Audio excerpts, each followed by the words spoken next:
It is 3:17 a.m. on Sunday, July 23, 2006.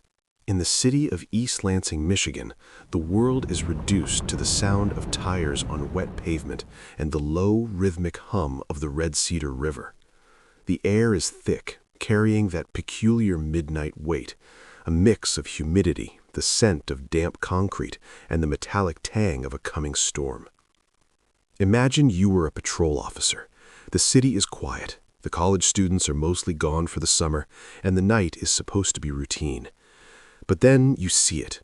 On the Grand River Avenue Bridge, pulled over in a way that suggests urgency rather than a planned stop, is a 1998 Plymouth Breeze. The color is a muted green, blending into the shadows. The hazard lights aren't on. The engine is off. You step out of your cruiser. The silence of the bridge is absolute, broken only by the distant hiss of the river 40 feet below. You approach the car. The driver's side door is unlocked. Inside, the keys are still in the ignition. A purse sits on the passenger seat. A cell phone, a flip phone common for 2006, rests in the center console. Everything a person needs to exist in the modern world is still in that car, except for the driver. You walk to the edge of the bridge. You shine your flashlight over the railing, expecting to see a figure in distress, or perhaps the terrible sight of someone who has already succumbed to the fall. But the beam of light catches something else. On the 4-foot-high concrete ledge, a ledge that requires a deliberate effort to climb, sits a single, white New Balance running shoe, size 7. It isn't lying on its side as if it were dropped. It isn't scuffed as if it were kicked off in a struggle. It is placed, upright, facing the water. It sits there like a monument, or perhaps a punctuation mark at the end of a sentence that hasn't been finished. This is the central artifact in the disappearance of Angela Freeman, a 28-year-old mother, a 4.0 nursing student, a woman known for her ironclad reliability. Her vanishing is a paradox. It is a crime scene where nothing was stolen, a suicide scene where no body was found, and a disappearance where the only clue seems to be a piece of misdirection.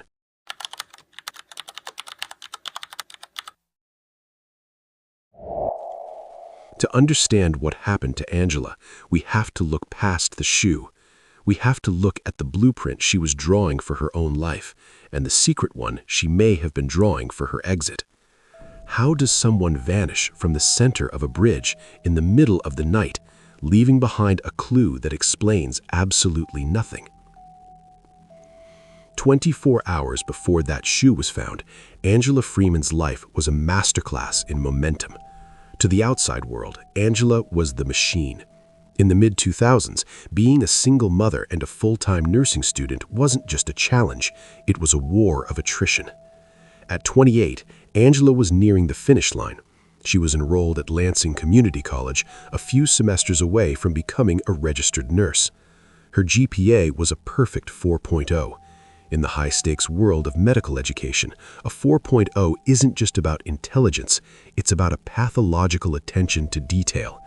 It's about being able to manage blood pressures, dosages, and schedules with surgical precision. It was a life lived in 15-minute increments. Wake up with her 2-year-old son, Isaac. Grocery shop. Playtime. Study while he napped. At 6:30 p.m., the handoff. She would drop Isaac with his father, then head to her 7 p.m. to 7 a.m. shift at Ingham Regional Medical Center. It was a grueling cycle of caretaking and clinicals. But machines, no matter how well oiled, have failure points.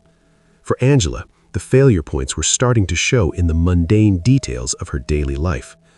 First, there was the Plymouth Breeze. In the weeks leading up to July 22nd, Angela had been complaining to friends and family that the car was dying. For a woman whose entire life relied on the clock, an unreliable vehicle is more than an inconvenience. It's a threat to the ecosystem she'd built. If the car died, the 4.0 died. If the car died, the job died. Second was the pressure of the perfect mother persona. Friends would later tell investigators that while Angela seemed indestructible, she had become increasingly quiet. The vibrant, laughing woman was being replaced by someone who seemed to be constantly calculating calculating time, calculating money, calculating the distance between where she was and where she wanted to be. Saturday, July 22nd was meant to be a normal transition. She spent the morning with Isaac. She called her mother.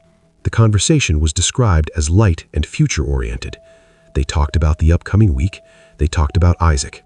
There were no hidden goodbyes, no tremors of finality. At 6:30 p.m., she dropped Isaac with his father. She had 30 minutes to get to the hospital. She pulled out of the driveway, headed towards Ingham Regional. It was a route she could drive in her sleep. But Angela Freeman never checked in for her shift. For the next 8 hours, while the hospital assumed she was just another no-call, no-show, and while her family assumed she was busy saving lives on the night shift, Angela Freeman and her green Plymouth Breeze entered a blind spot in time. When the police found the car at 3:17 a.m. on the Grand River Avenue Bridge, they didn't immediately suspect foul play. In the grim calculus of police work, a car abandoned on a bridge usually points to a singular, tragic conclusion. They looked at the geography. The Grand River Avenue Bridge crosses the Red Cedar River near the Michigan State University campus. It's a location that made no sense for Angela. It was miles out of her route to the hospital. To be on that bridge at 3 a.m., she had to make a series of deliberate turns that took her away from her life and towards the water. The Lansing Police Department treated the first 48 hours as a recovery mission, not a criminal investigation. They assumed she was in the river. They brought in the heavy equipment. For 6 days, the Red Cedar River became a theater of the macabre. Sonar boats moved back and forth in a slow, agonizing grid, the screens pinging off every sunken log and discarded shopping cart. Dive teams braved the current. The Red Cedar is notorious for its poor visibility. Divers often have to work by touch, their hands moving through the cold, silty darkness of the riverbed. They found nothing. They expanded the search to the Grand River, the larger artery that the Red Cedar feeds into. They used canine units on the banks. The dogs picked up a scent near the car, but it vanished at the railing. The negative space, the things that weren't there, started to become deafening. No body, no clothing caught on the branches downstream, no witnesses who heard a splash. So the detectives went back to the car. They processed the 1998 Plymouth Breeze with a fine-toothed comb. They were looking for the chaos of a struggle. In a kidnapping or a roadside assault, you expect to see things knocked over. You expect to see scuff marks on the door panels or hair caught in the trim. But Angela's car was a sanctuary of order. Her nursing scrubs were folded. Her purse was undisturbed. Her phone was exactly where a person would put it if they expected to pick it up again in 5 minutes. And then there was the shoe. Investigators brought in a forensic profiler to look at the placement of that New Balance sneaker. The ledge of the bridge is over 4 feet high. For Angela, who was 5'3", to have lost a shoe while jumping, the shoe would have had to defy the laws of physics. It would have had to fly up and land perfectly upright on a narrow concrete shelf. The profiler's conclusion was chilling. The shoe was a prop. It had been placed there by someone who wanted the police to focus on the water. It was a visual cue, a director's note left at the scene of a disappearance to control the narrative. But who was the director? Was it a predator trying to hide a murder? Or was it Angela herself, using her 4.0 brain to stage her own exit? Just as the search was starting to wind down, a witness came forward. This is the moment in every investigation where the air in the room changes. A local resident who had been driving across the bridge around 2:45 a.m. reported seeing a woman matching Angela's description. He was certain.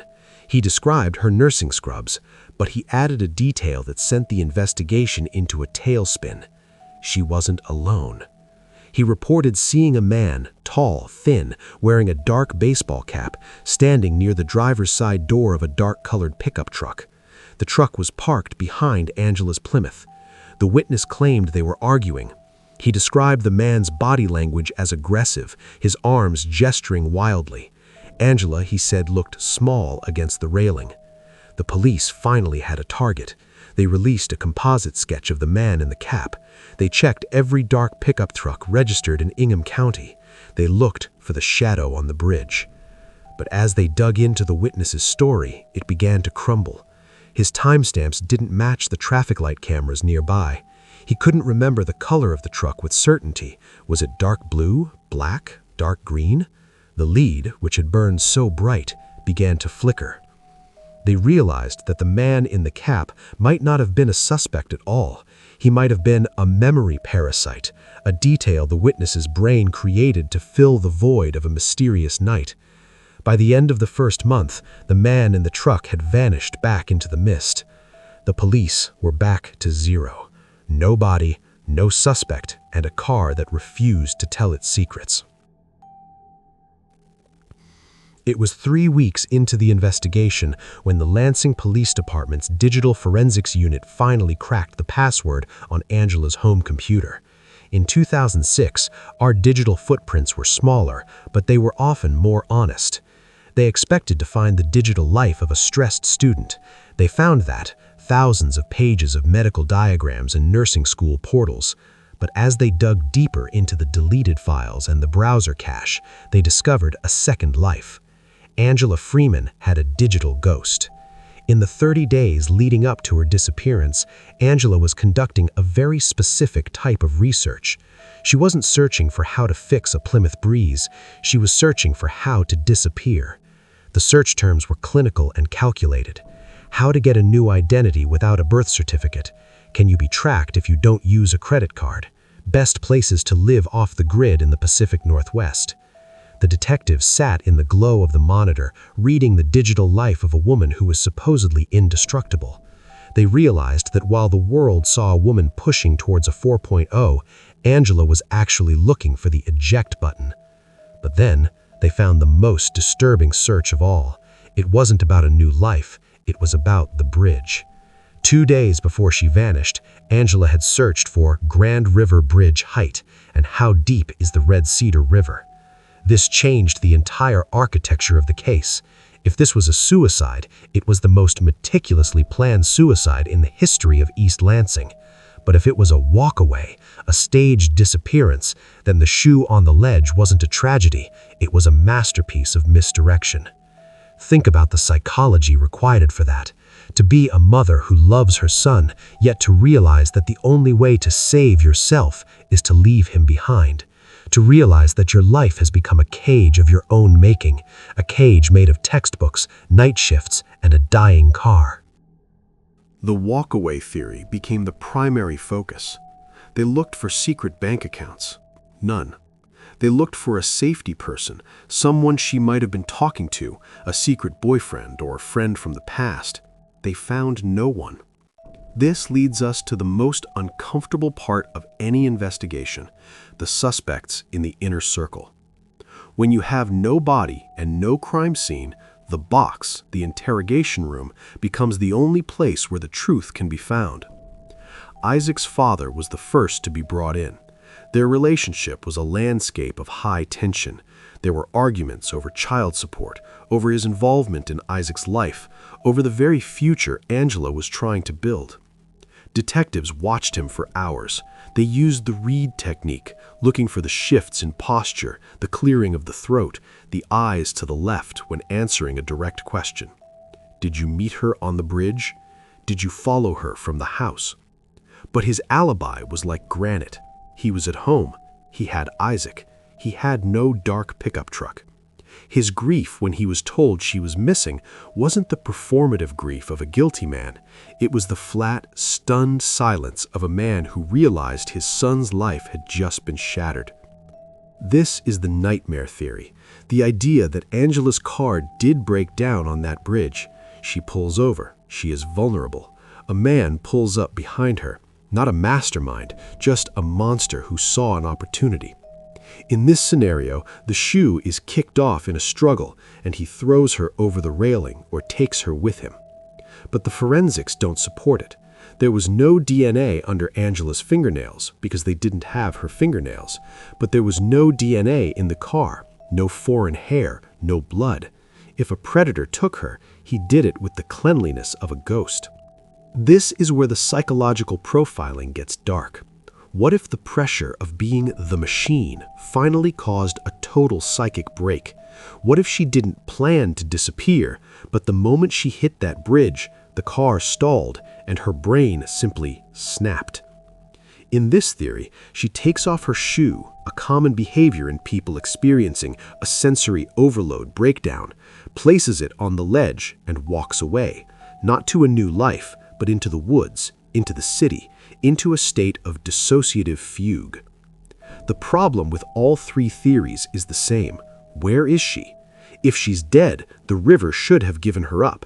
If she ran, the modern world with its ring cameras, its digital footprints, and its facial recognition should have caught her. For nearly 20 years, the Angela Freeman case has sat in an evidence locker. The New Balance shoe is still there, its white fabric turning yellow with age. The Plymouth Breeze has long since been crushed for scrap. Isaac is a grown man now, a man who has lived more of his life without a mother than with one. The Lansing Police Department officially considers this a missing persons case, but the detectives who lived it call it the Ghost Bridge. But there is one final detail, a detail that wasn't released to the public for years. When the police searched Angela's computer, they found one last search term buried deep in the metadata, time-stamped just 3 hours before she left for her final shift. It wasn't how to disappear. It wasn't how to jump. It was how to stay afloat in cold water. Think about that. Not how to drown, not how to die, how to stay afloat. In the clinical language of a nursing student, she was researching how to survive. Was she researching how to survive a fall, or was she researching how to swim to a specific point on the riverbank where she had a change of clothes and a bike waiting? If Angela Freeman is alive today, she would be in her late 40s. She would be a woman who has successfully outrun the machine for 2 decades. She would be a woman who proved that a 4.0 GPA can be used for more than just nursing. It can be used to build a perfect, impenetrable wall between who you were and who you are. But if she died that night, the Red Cedar River is the only one who knows the truth, and the river doesn't talk. Today, the Grand River Avenue Bridge looks the same as it did in 2006. The cars still thump over the joints, the water still hisses below. And if you stand on that ledge, that 4-foot-high concrete shelf, you'll realize how much effort it takes to climb it. You'll realize that whatever Angela Freeman did that night, she did it with intention. We are left with the endless question. Is it more tragic to think she was taken by a monster on a dark bridge, or is it more tragic to think that she was so desperate to escape the life we all praised her for that she chose to become a ghost, leaving only a single shoe as a witness to her vanishing? Justice in the Angela Freeman case isn't about a trial, it's about a phone call. A call to a cold case unit. A call from a woman who says, "I'm tired of being invisible." Until that call comes, the blueprint remains unfinished. And Angela Freeman remains a woman who walked onto a bridge to nowhere and simply stopped being there.